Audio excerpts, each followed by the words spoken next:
Hello, selamat pagi. Hai, jumpa lagi dengan Kak Tila. Okey, hari ini Kak Tila nak share tips macam mana cara pilih bisnes. Okey, dalam memilih bisnes ni, kita perlu tahu 3 konsep yang sangat-sangat penting dalam memilih bisnes. Okey, konsep yang pertama, kita tak nak bisnes yang ada pairing-pairing ataupun matching. Yang kedua, sistem point-point. Okay, nanti Kak Tila nak cerita pasal sistem ni.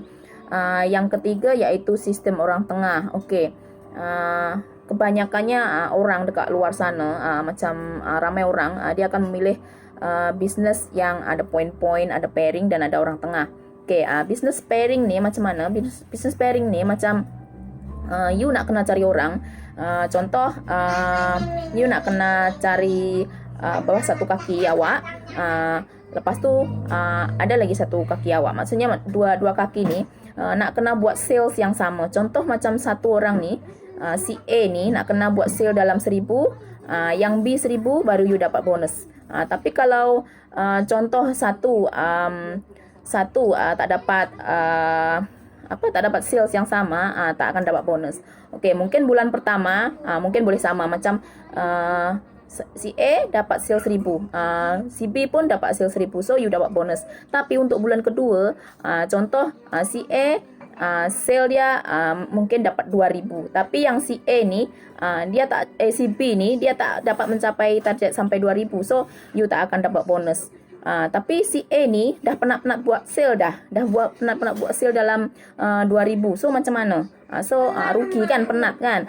So kita mesti pilih bisnes yang macam tak ada kaki-kaki lah, tak ada pairing-pairing yang macam ni. So kita satu kaki pun kita boleh untung. Macam contoh kita dapat sales 1,000 lah kita punya keuntungan. Kalau kita punya sales 2,000 lah kita punya keuntungan, macam tu.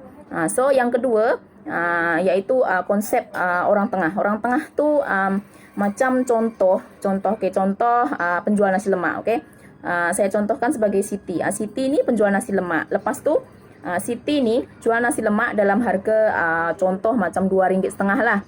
Dia jual kepada stesen minyak lah. Contoh macam Cincai cakap macam Petronas lah. Okey, nanti pihak Petronas ni terima nasi lemaknya Siti ni, dia akan repackage tau. Dia bungkus cantik-cantik, dia pakai label Petronas. Lepas tu dia jual dengan harga mungkin lebih mahal lah, dalam mungkin RM4 ke atau RM5 ke. So kita sebagai pembeli, kalau kita tahu yang Siti ni jual RM2,5, Petronas ni jual lebih mahal, tapi kita tahu itu sebetulnya produk yang sama, mesti kita akan pilih beli direct dengan Siti kan. So ini maknanya yang orang Petronas ni dia adalah macam orang tengah lah. So kita tak nak bisnes yang macam tu. Kita tak nak bisnes yang menguntungkan orang tengah. So kita nak bisnes yang kita untung sendiri, kita direct dari kilang itu sendiri. Kita tak payah melalui ejen baru ke kita. Itu yang kedua. Lepas tu yang ketiga, sistem point-point. Point-point ni dia mengecilkan bonus kita tahu. Macam contoh kita beli barang dalam harga 1,000. 1,000 tu kalau kita pakai poin, macam awak beli barang 1,000, you punya poin 0.5 contoh. So kita punya bonus kita akan didarabkan dengan poin tu. Tapi kalau kita tak pakai poin, harga yang sebenar tu, harga sebenar 1,000 tu, kita darabkan dengan kita punya berapa persen kita punya bonus. So kita punya bonus akan lebih besar. So poin-poin ni siapa yang akan untung? Poin-poin ni yang untung iaitu orang atasan. So kita tak nak bisnes yang macam tu. So Kak Tila ada bisnes yang sangat best, yang sangat memang the best business in the world lah, dalam dunia ni lah, the most beautiful business on earth. So kalau ada siapa-siapa nak tahu, bolehlah kontak Kak Tila. Okey, semoga bermanfaat. Bye.